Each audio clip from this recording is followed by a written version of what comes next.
Okay, let's dive into the deep water of old patterns.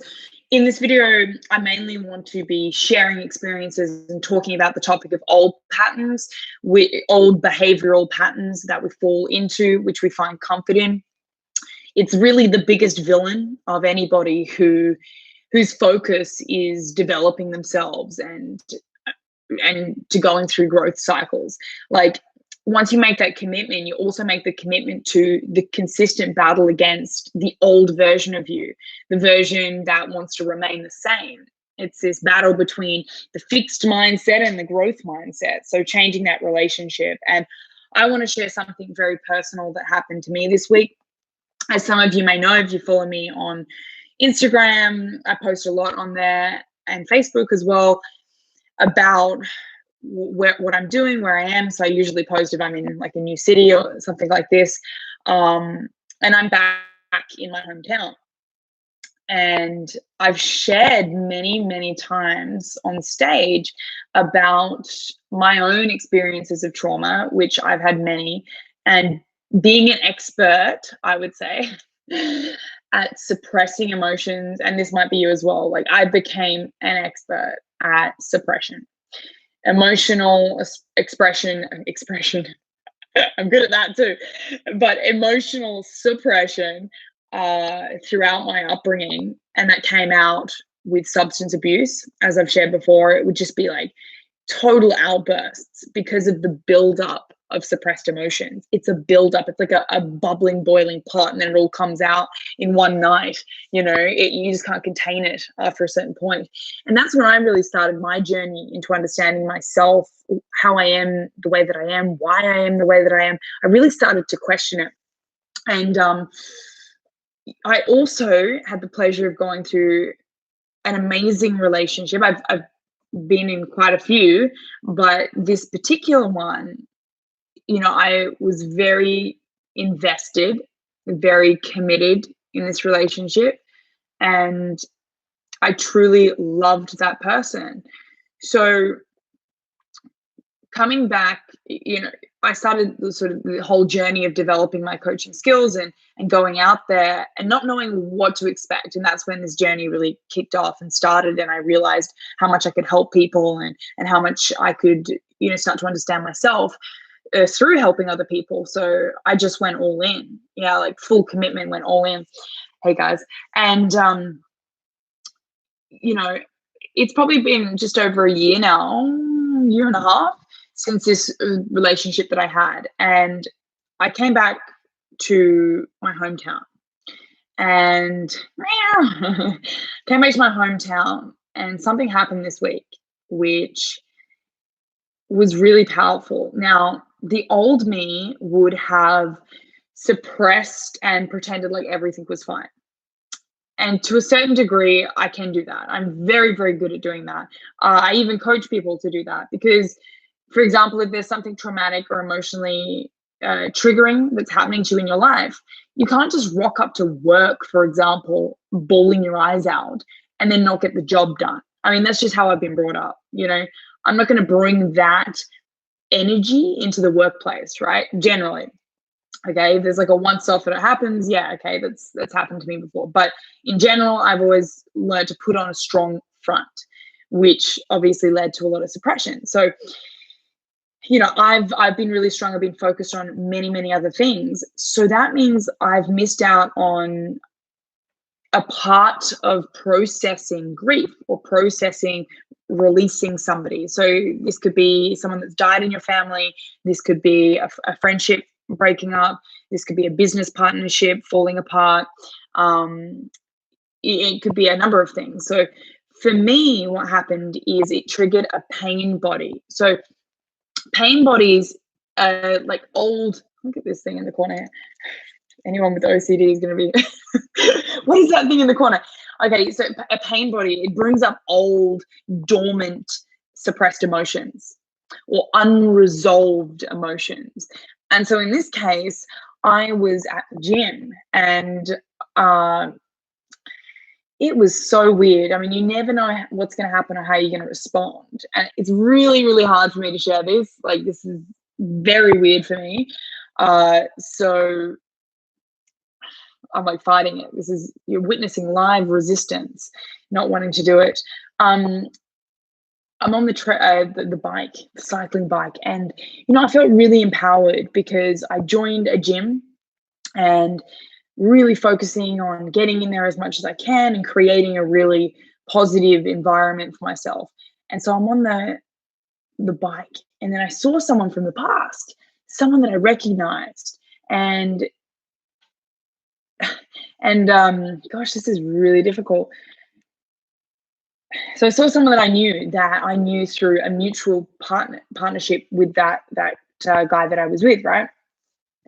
And it was really weird. I just started thinking, like, I wonder if they still hang out, and I wonder what's going on in their world, because I've been in my world, and coming back to your hometown.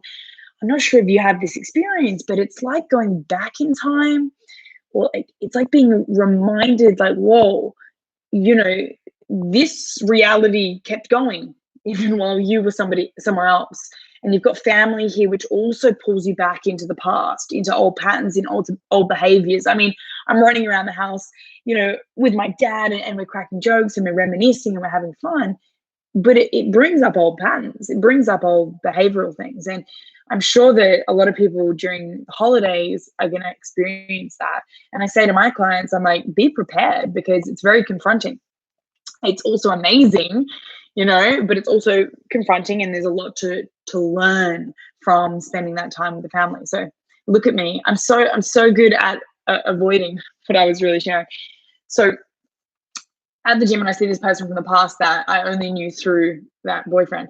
And then I looked again. It was like a double take. And then I realized that the client that he was training in the gym was in fact my ex-boyfriend.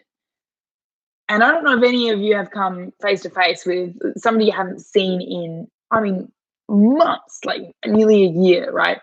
And it was a really strange feeling for me. At first, it was like, oh, yeah, okay. I kept cycling on the bike, and then I started to feel it. So, what I'm explaining to you, the reason why I'm explaining it, is to go deeply on the pain bodies and the suppressed emotion that, even though you believe you've dealt with predominantly, it can still be in there.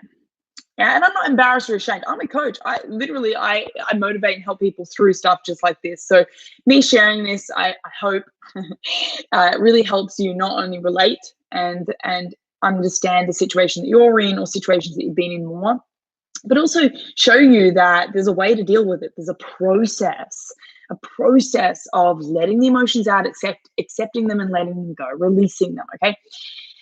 And then I started to feel this heaviness inside, and I started to stop breathing, okay? Now, when I was in that relationship and I was starting to lose my confidence and I was starting to close off from the rest of the world, I would hold my breath. I held my breath a lot. And then it happened, like it's almost like you freeze, right? It's like if you're stuck in the headlights, like, and then you're not breathing. So I go to the change room and I just think, okay, am I going to stay? What am I going to do? And then I could not even stop it.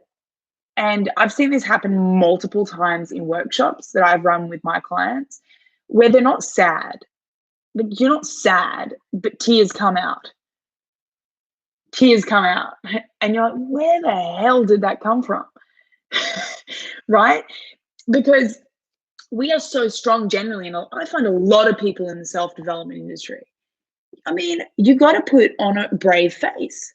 You've got to be the strongest person for your clients. You got to get up in front of sometimes hundreds, thousands of people, and share an intimate, traumatic story about yourself that usually got you to the point of even standing on that stage to be sharing, right?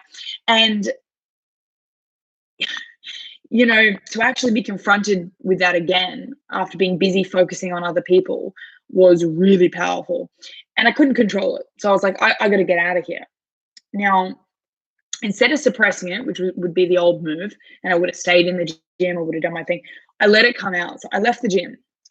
bawled my eyes out in the car park, and was shaking, like trembling, like my entire body. And I remember there was a moment when I was going through that breakup where I couldn't breathe. I was trembling. I was in the fetal position on the ground in my old house. And I just literally, I couldn't function at all. I couldn't speak. And I can even notice speaking about it right now, it's starting to happen again. Um, and I sort of pulled myself together. I drove home and then was on the fetal position on the ground in my bedroom for a while, and I let it come out. I let it come out, and I'm a very stubborn, competitive person, and I don't like to admit that. And I let it out, and I don't know. You know, when you finally yeah, seeing an old flame can definitely be tough, Sarah. Yeah, yeah, it's tough to talk about it as well. Um, After I really let it out, like all the tears, I always have this moment of silence. I don't know about you guys. I have this moment. I just sort of like sit there and like, uh, well, am I just going to sit here and cry? Like, I have this pause, and then I go, well, I've got two choices here. I can either mull in my own pity, and I can go deeper into the pain, which sometimes is necessary, or I can take action that gets me out of that headspace so that I don't keep going deeper into it.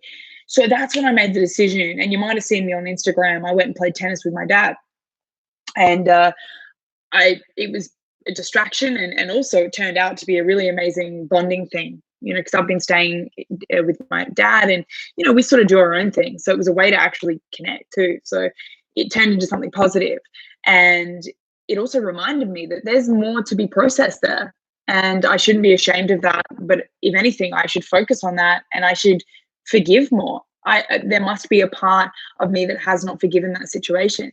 And so it was really exciting for me to have this experience. Also traumatizing. But the thing is, it's not, I don't really encourage like pretend like nothing happened or we'll just get through it. It's like, hey, painful experiences have developed us, whether we like it or not, or whether it's worse for some people, or you don't think that your trauma or your experiences hold enough weight, but they do. I mean, they're unique to you. It's not about comparison to somebody else. It's about understanding where your personality comes from, why you do the things that you do, why you have the coping mechanisms that you do, why you create the environment and surround yourself with the particular people that you do, why you allow certain people to give you advice, the advice you choose to take and the advice you choose to ignore. Being aware of that is crucial. So anyway, my whole point, especially with this live, is to talk about old patterns. And I mean, that is the toughest fight to fight. And so I've really been, in my eyes, confronted with the dragon of my past. And it's not easy. Okay. So my advice, which I'm giving to you and also to myself, is, you have a couple of options. Going to speak to somebody, not just family. Family is amazing, but again, they're here to love and support you, which is incredible. And they've been really, really good with me this week. You can go to somebody like a coach or a mentor or a therapist, and you can ask for their advice and what they would give you.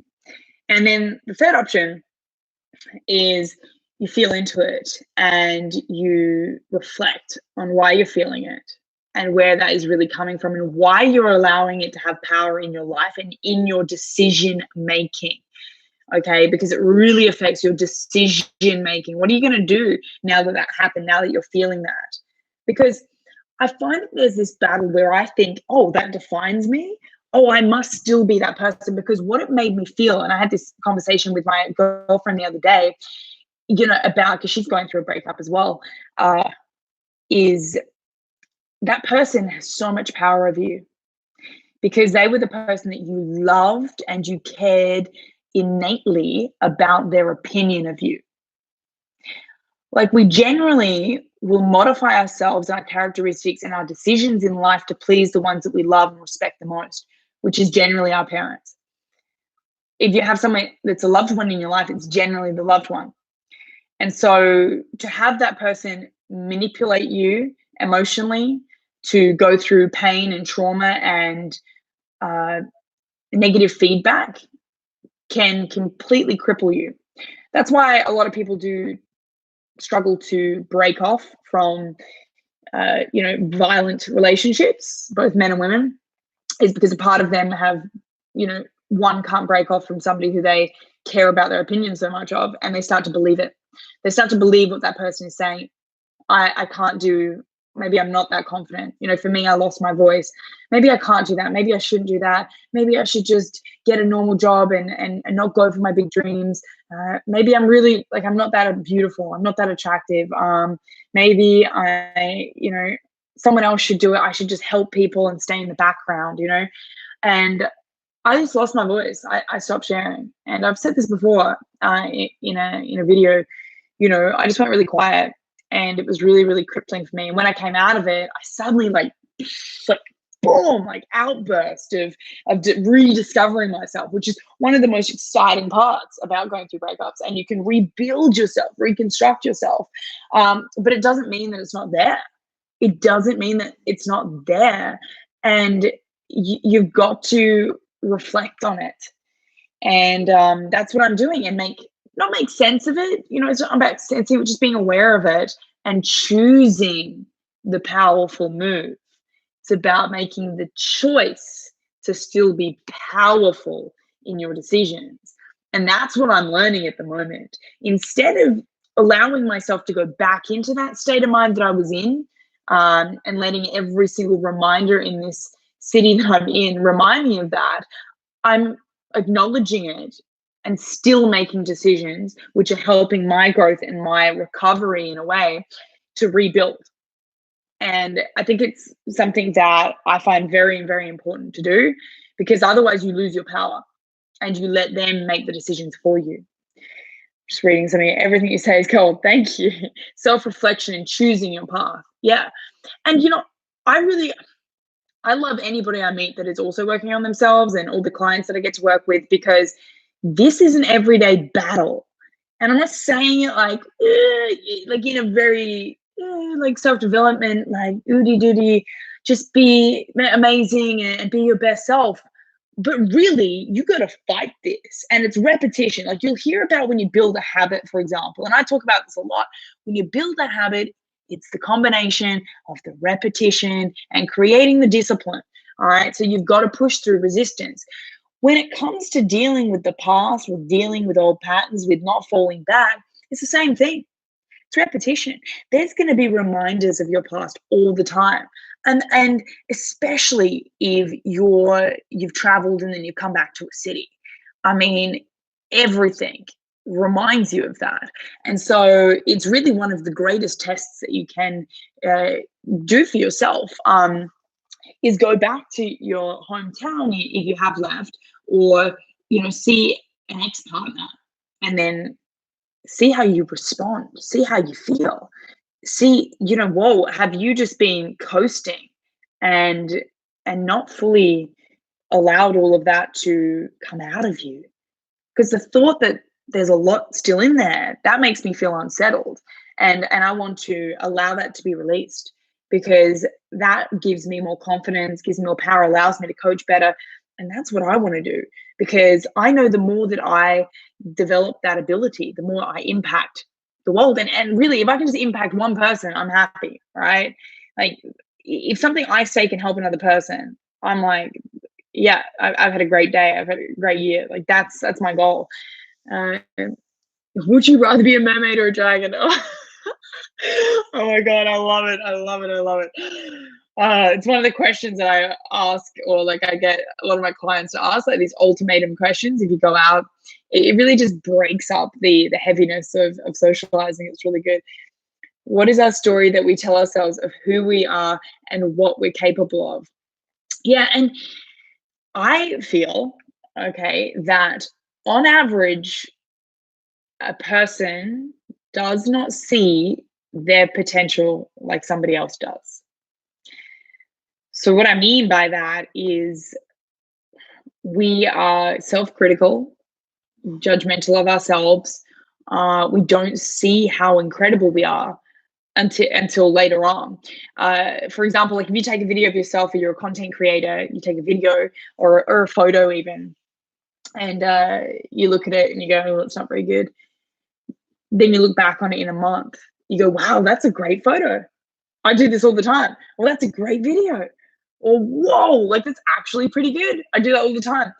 Because in the moment, you're looking for everything that's not good or every area that you need to work on, which is fair enough because you want to find the blind spots and you want to work on them. Yet we never really acknowledge the good stuff which is going on as well, which is so critical. I almost landed myself in a mental hospital trying to support other people's agendas.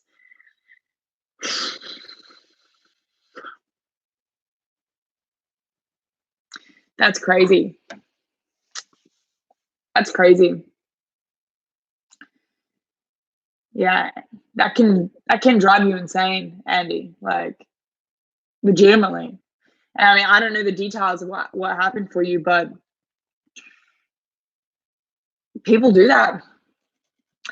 You know, have you ever found yourself attracted to somebody you want to fix or somebody that you want to see succeed and they just aren't doing that, or no matter what you do, you can't help them? You become fixated, sometimes obsessed to the point of a nervous breakdown.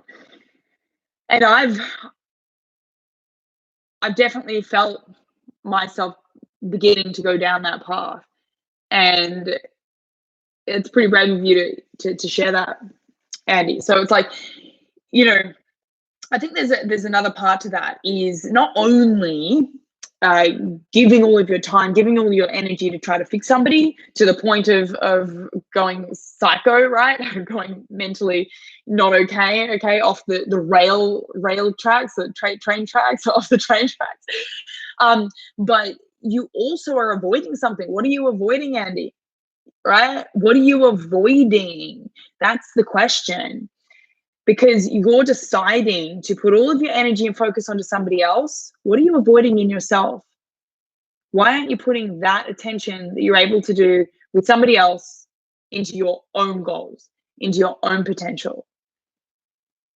You know, you can see other people's great attributes generally before you see all the negative ones, especially if there's someone that you look up to. You see all the good, you see all these amazing things they do. You don't think about, okay, what's the nitty gritty? What are the parts that they can actually improve on here?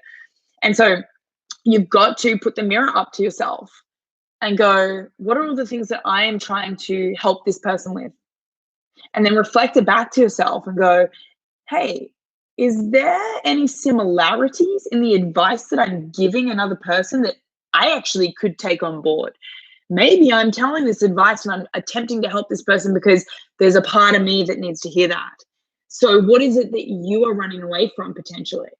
And it might not be running away, but a lot of the time it is running away, okay? So what is it for you that you have been given that person as an opportunity to see in yourself?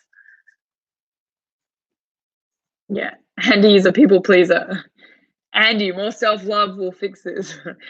Yeah, but you know what can happen as well, and this is really interesting, is you prefer or you really, really enjoy to people please. And you actually can become addicted to it like a drug. Like you get this hit of serotonin and dopamine when you help somebody. You know that? Like that's a legitimate thing that you get.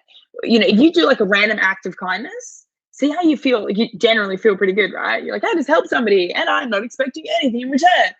But you get the serotonin and the dopamine. Ooh, okay, like I seriously, so you can become addicted to that. And a lot of people do. And a lot of people don't want to see the parallel or the other side of giving and being happy is the growth and the struggle and the pain. Like as much as we rejoice about achievements and acknowledge what we've done, we've also got to acknowledge that there is a dark side, that there is maybe, it's not that, like, for example, failure is not bad. Failure leads you to success.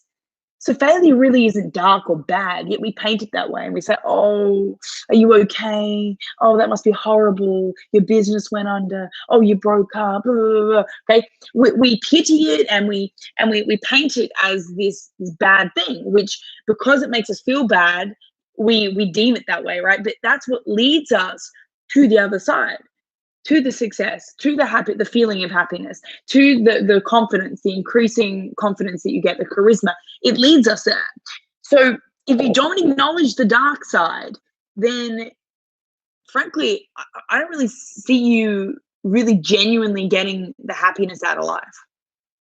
If you try to pretend like everything's okay, then you lose a lot of substance and authenticity to yourself. I went on this date recently and they're all into self-development, like all quoting all of these amazing things, really connecting in everything to do with motivation, with achieving your goals, with meditation, with success, with relationships, dating, all of this. Yeah, there was something missing. It was just like there's something not there. And it's this realness. Like, talk about some pain or talk about something that's shaped you. Like, in my opinion, it's like, if you can't do that, you're not very relatable. Like, have you ever had a mentor or a coach or like a therapist or something, and they don't share something that's maybe happened in their life? How can you listen to what they're saying? How can you relate to them? That's my question. I mean, I'm the biggest, like, critical, I guess not critical, it's, what is that word? Cynical person when it comes to listening to somebody. Like, if they don't say something that I can relate to, or that I can feel their authenticity and their integrity as an individual, then I find it very difficult to listen to them. I can't a lot of the time. People that are too happy, wappy, nappy all the time, I just can't take advice, and that's just my personal opinion. You might be different. You might be somebody that really needs that. But for me, I need the realness. I need somebody to understand that life isn't just happiness and rainbows and all of this. Like, I want that, the cold, hard truths and the no BS, okay? Like, that for me, all right, me on a personal level gets the results. And also someone to challenge me, because that's in my roots. I want to be challenged. I want to be challenged, and I also want to feel just that acknowledgement and support. Okay. Yeah. Yeah. Any questions you have on this is great. I'm at the spa right now trying to maximize my time. I love it. I miss the spa. I haven't been to the sauna in weeks. We can see our compounded future through the single actions we are taking today. This is true. I feel like most of our lives we're battling indecisiveness and overload of overthinking in our heads. I put a story up on my Instagram before I was getting on here today, and I was just talking about, like, the thoughts in your head, the paralysis of not doing something because you're overthinking. That is really what we spend majority of our time on. That's what consumes our time. When we're taking action, like, that goes really quickly. When you're taking action, you're playing a sports game. If I'm playing tennis, for example, that goes quick. If you're in the flow and I'm speaking on stage, that 4 or 5 hours goes like that. So the action part of developing yourself and then enjoying the results is really the shortest amount of time. That's really the shortest amount of time that you spend in the overarching life cycle of growth. The time where you spend the most energy is the weighing decisions up. What should I do? Should I do this? Oh, maybe I should do it. Oh, that person keeps telling me that I should do this, but I keep not doing it. And then I keep hearing it every week, every month, every year that I should go and start that business or do that thing or break off that bad behavior. I should do it. So people spend years just making the decision to stop doing something, to make the decision to stop a bad behavioral habit. to make the decision to start something that they don't think they're good enough to do, or they don't know what's going to happen if they do it. So that's where most of the time goes for the majority of people. All right. And that, to me, I find mind blowing. I battle it every day. I'm the first person to put my hand up. That's why I have a very strong obsession with the study of accountability and growth. I have a group mentoring I have a group mentoring 8-week course that I do continuously that has a pure focus on extreme accountability and fighting those fights with the old patterns and winning against them and solidifying that so that you don't go back to behavioral patterns. They are the hardest ones to break. You know that? They are the hardest ones to break because they are the most deeply embedded habits that you have. They have been created since the dawn of time, since your parents first looked at you as a little baby. They started to influence you. The world started to influence you. So you have a very strong attachment to them. And again, my personal opinion is you do not let them go ever. They shaped you, and those attributes that you have will be your biggest strengths and your weaknesses at the same time. It's duality. This world is duality. I'm sure you've heard that before. This world is duality. You know, I mentioned who was I talking about on one of my lives? Grant Cardone. Yeah, he went through a really rough upbringing, right? And a part of he even says like he transferred his, I guess, drug addiction into success addiction. Okay. So some people would, a lot of people generally actually try to tell you to slow down. They try to tell you to not do so much. And that can be the biggest downfall and pull back to old patterns as well. And you've got to watch out of that. Just be vigilant and monitor your own energy levels, your own willpower, your own capacity. Okay. Just because someone says maybe you should slow down, that's a reflection of what their limitations are. It might not actually relate to you. So you don't have to take advice. That's what I mean by you can make the choice whether to listen to somebody or whether to say no. You have that power. You can say no and keep going at your rate. All right. There's no one stopping you to do that, which I think is incredible. Also very hard when it comes from people that you really trust. That's true, Sarah. Tony Robbins says the biggest step is deciding to do so. Yeah, which is why you probably hear a lot of coaches, or a lot of people in this industry continuously motivate people to take action, take action, take action, take action, do it, do it, do it, do it now. Don't think about it, don't think about it, just do it, just do it, just do it. Do it now, do anything. Do something towards your goal today, just one thing every day towards a goal. Because we have to hear it repetitively, because we're fighting a repetitive voice inside our head telling us to go back, stop doing this thing that you're doing, stop doing something, you're changing how we are.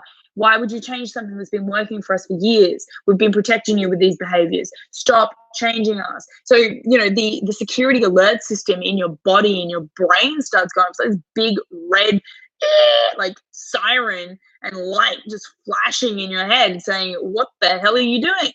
Working on yourself, doing the, taking risks. No. Bring me the comfort blanket. That's what's going on psychologically. How rigidly do you schedule your day?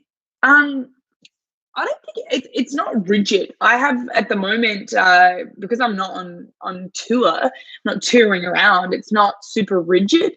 What I'm doing at the moment, which I'm really enjoying with my habit tracker, which I've shared on Instagram, is really amazing. And I also have my accountability expert who calls me every day and makes sure that I'm doing the tasks that I want to do.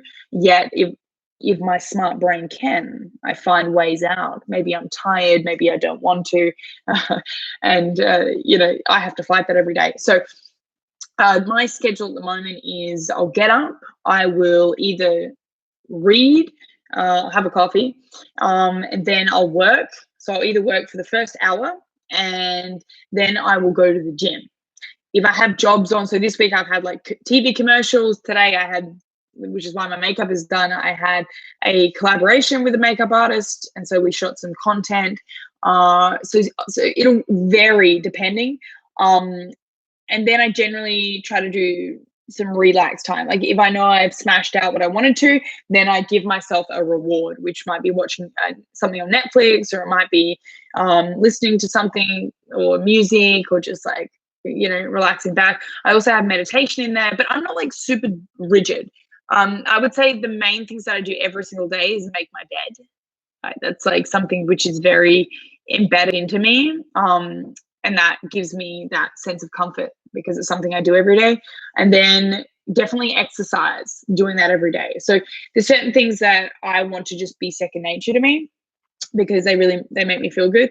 But then in terms of work, my work schedule varies. So sometimes I have coaching calls, sometimes I'm creating marketing content, sometimes I'm just going live like this. So the other one that I'm working on, and I only miss like 1 or 2 days generally, is posting a photo on social media like Instagram and Facebook every single day. That's something that I keep in my schedule as well. But yeah, I mean, I wouldn't say it's rigid. I try to make it dynamic so that I enjoy it. Recently, I made all of ideas, like going out to people, I apply that 5-second rule, or at least write it down to do it later. Write down it to do it later. Yeah, it doesn't really work if you then go and write it down later. The 5 seconds would have been up. Reading the books Willpower and Habits changed my mindset so much. Reading the books Willpower and Habits changed my mindset so much. They could be very relevant for you right now. So if you're listening to that and they are relevant for you, go and get those books right now. You don't know when a book will come into your life, a book recommendation, and it could be the moment that you need to seize for the problem or the blockage that you are dealing with your life. That's what I find. Sometimes there's like an offhanded, oh, you should read this. And I get it. It changes my life. So that for me at the moment is never split the difference. For my brain, for where I'm at, for what I want, it's perfect. It might not be perfect for you. People always say, Sarah, what are your book recommendations? I can give them to you, but they may not be relevant for you. Like, it's not about just reading all of the books. It's about reading the right books at the right time when you're going through the challenges that are at hand. It's not just about absorbing knowledge, guys. Like, think about this. If you read like 100 books, you've got so much information going up here. Like, how much of that have you converted into action? Let's be real. How much have you actually converted into action if you're reading hundreds and hundreds of books all the time? I mean, that's just my way of thinking. Like, if I read a book, I need time to process it. I need time to practice it. Like, never split the difference. There's lots of questions and frameworks in that.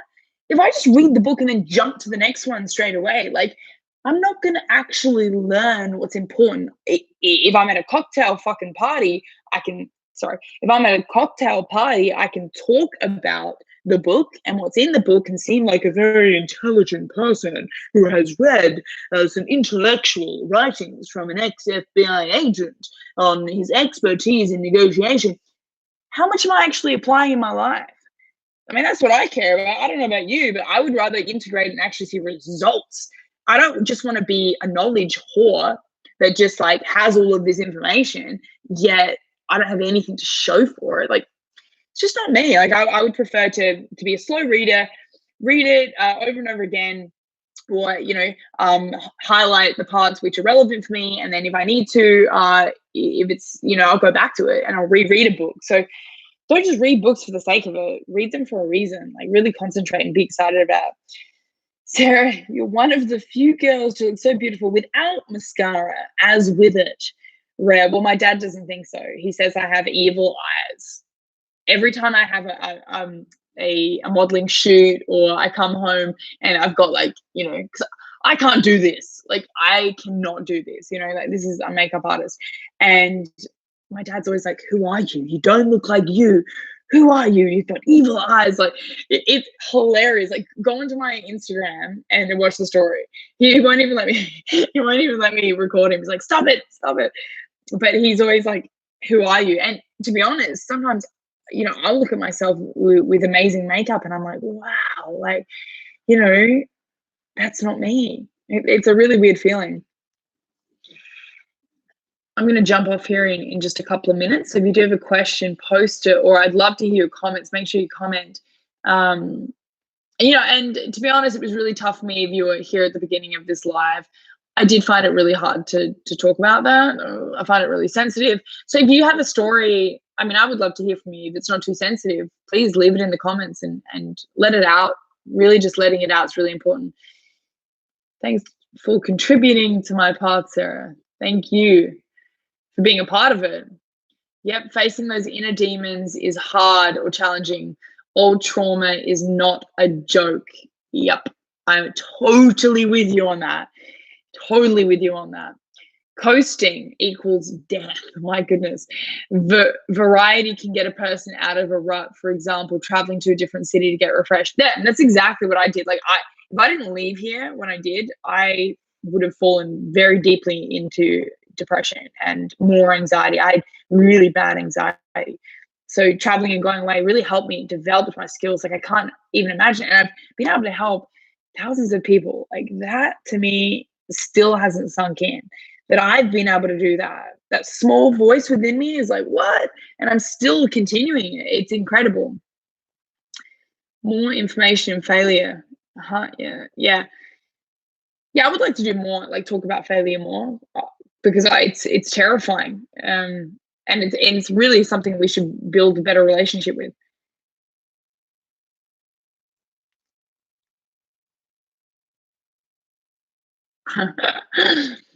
I'm not going to get into this, but I do like this question. Someone should remind me later. What areas do you think you personally need to improve on in personal/romantic relationships? There's a few things. Winner effect will help. Please start with a self-compliment. That's true, Sarah. So I just want to read some of these because I always just jump off and I have time to look at a few of them.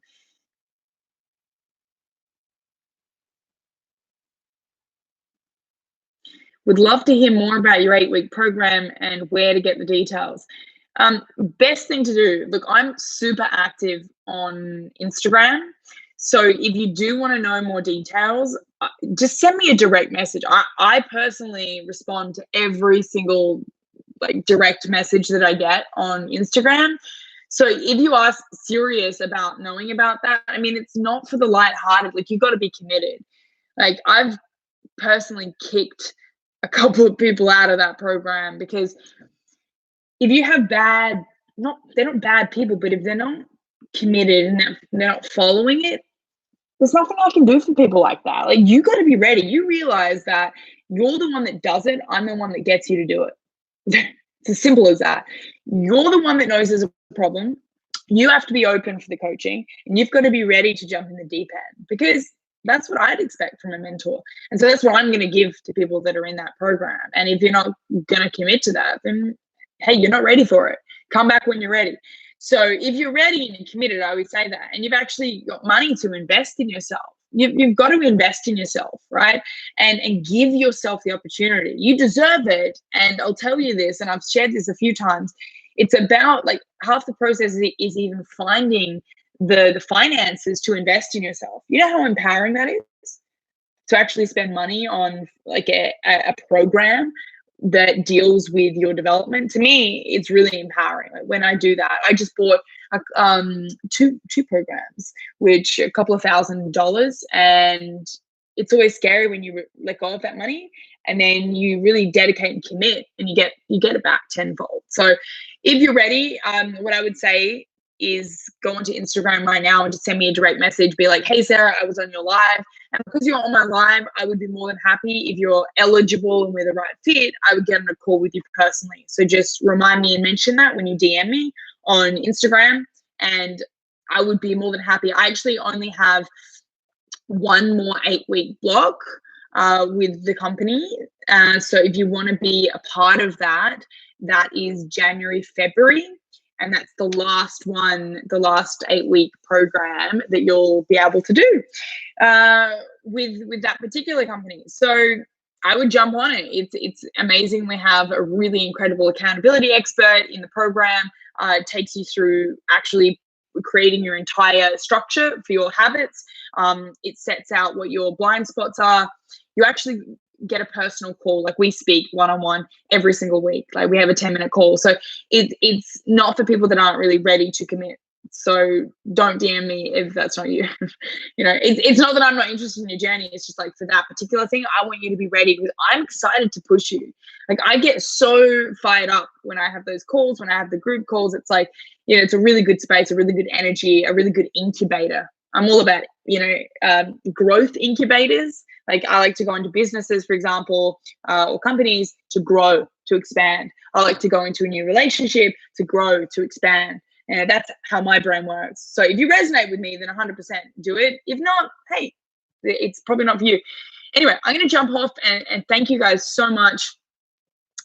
8-week program. I have to be willing to jump off a 12-foot cliff in order to get your problem finally solved. You got to be that angry. Yeah, you got to be frustrated. I do say that. You got to be frustrated enough to realize that you don't want to continue down the path, the trajectory that you're going, and make a change. But only you can literally, only you can make that decision.